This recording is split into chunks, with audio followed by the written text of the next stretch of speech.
There are nights you never forget, even if you try. Nights that burn themselves into your memory like scars, twisting and haunting you no matter how many years pass. This isn't a ghost story. At least, I don't think it is. It's not about monsters hiding under the bed or spirits rattling chains in the dark.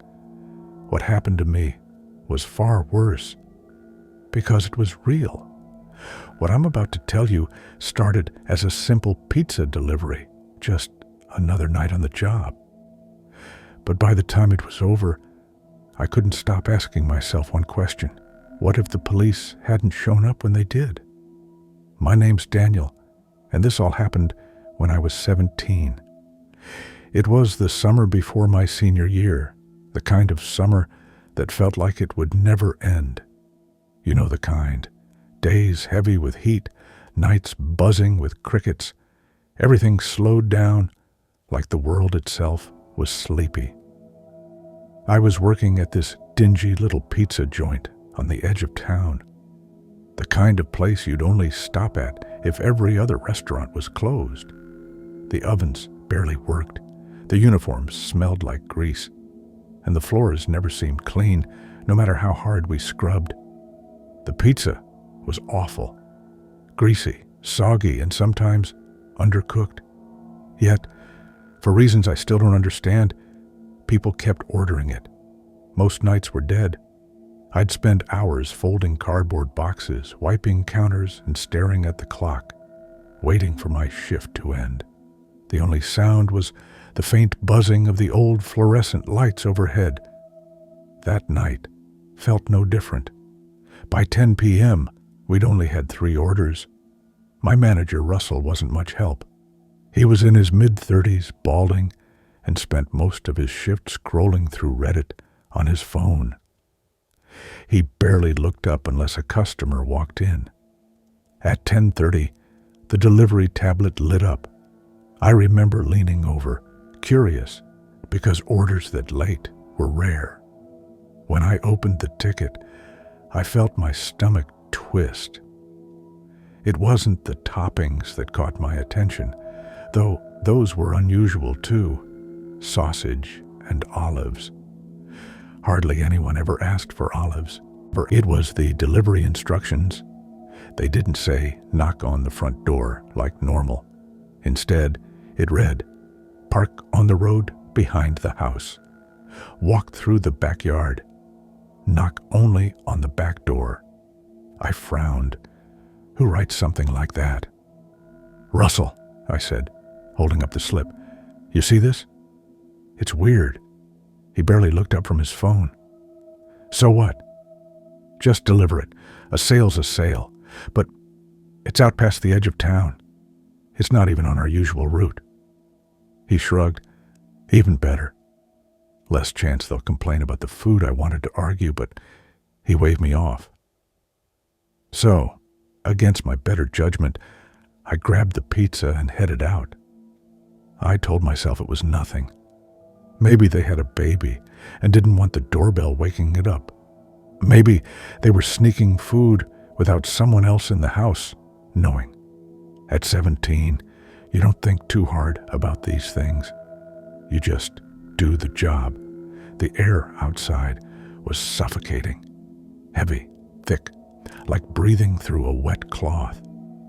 Even with the windows rolled down, the night felt too quiet. The drive took longer than I expected. Streetlights grew fewer and farther apart. Houses gave way to dark stretches of overgrown land. My headlights cut through the darkness, but every shadow seemed alive, shifting as I passed. By the time my GPS announced I had arrived, it felt like I'd driven out of civilization entirely. The road behind the house was narrow and half-hidden, lined with sagging fences and tall weeds.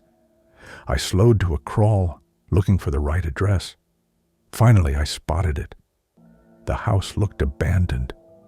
The lawn was a jungle, the windows black and empty, the siding chipped and peeling. No lights inside, no cars in the driveway. Still, I pulled over, grabbed the pizza, and stepped into the night. The air was even heavier outside the car.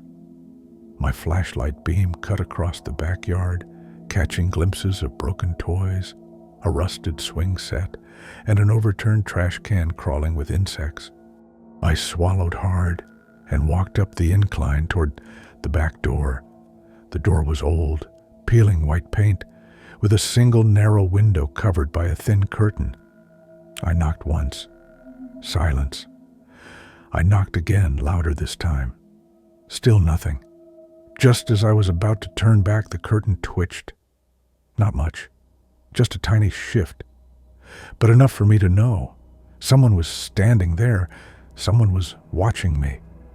My skin prickled. I waited, clutching the pizza box tighter, but the door never opened. Whoever was behind the curtain didn't say a word. "Hello?" I called out, my voice shaking more than I wanted. "Pizza delivery?" No answer. Just silence. The kind of silence that feels heavy, pressing against your ears. Before I could knock again, a sudden flood of light washed over the yard. Headlights. 2 cars pulled up quietly behind mine. Their engines cut. Doors opened. Men stepped out, dressed in plain clothes. For one terrifying second, I thought I was about to be robbed. But then, one of them flashed a badge, an undercover cop. He motioned me over, his face tense, his movements precise. I hesitated, confused, but walked toward him slowly, clutching the pizza like it might protect me. When I got close enough, he spoke in a low voice. "Go back to your car. Wait there. Don't ask questions." My stomach dropped. I did as he said, retreating to my car, every nerve in my body screaming. From the driver's seat, I watched in shock as more officers seemed to appear out of the shadows. 5, maybe 6 of them. They moved with eerie coordination, flashlights slicing across the dark yard. None of them knocked on the back door. None of them announced themselves. They didn't act like they were visiting a neighbor. They acted like they were preparing for something dangerous. One officer gently tested the back door handle. Locked. He nodded to another, then stepped aside. The air felt heavy, electric, like the moment before a storm. After what felt like hours, though it was probably minutes, the first officer returned to me. He crouched beside my car, glanced at the pizza still sitting untouched in the passenger seat, and sighed. His voice was clipped, firm. "This house is under investigation. You shouldn't be here. Leave." Now my mouth went dry. I wanted to ask questions. What was going on? Who lived there? Why they ordered a pizza they clearly didn't want? But his eyes told me not to. I offered him the order slip, the phone number attached, anything that might help. He scribbled it down, then repeated, "Go." So I did. The drive back felt endless. Every passing shadow seemed to lean closer to my car. My hands gripped the steering wheel so tight they ached. Back at the pizza shop, Russell barely looked up when I walked in. "What took you so long?" he muttered. I didn't answer. I couldn't. That night still haunts me. What if the cops hadn't been there? What was waiting behind that back door? The twitch of the curtain, the silence pressing in, the instructions to only use the back door. I'll never know. But sometimes, when I lie awake at night, I can't help thinking. Maybe the pizza wasn't really about food. Maybe I wasn't delivering dinner at all. Maybe I was the test. Some doors aren't meant to be knocked on. If stories like this keep you up at night, make sure you subscribe. There are darker tales waiting for you, and the next one might just make you question your own front door.